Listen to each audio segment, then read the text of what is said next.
How's it going, guys? Today we're going to be taking a look at this Chevy Malibu with the P1101 code, stating it's like a mass airflow or some sort of incorrect calculated airflow. But basically what happens a lot to these Chevy Malibus is that the throttle body actually gets dirty, and I'm going to show you guys how to fix this code. Open up the hood and you'll see right here we got the throttle body.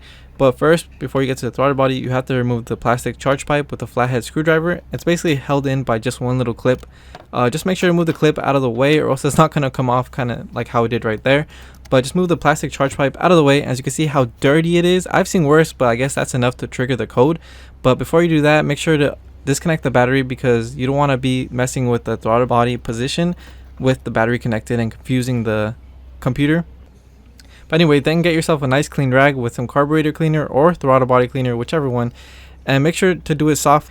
You can open up the throttle body quite a bit, but just don't be jamming it like crazy because it can break. So do it soft. And as you can see how clean it is, after you notice that it's nice and clean, you can go ahead and put the charge pipe back on.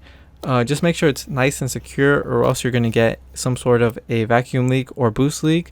So as you can see, I gave it a good few pulls and it didn't come off. And after you do that, just reconnect the battery up and all the codes should be erased, and the light shouldn't come back on unless it gets dirty again, but it should be a while until it does that. So yeah, thanks for watching.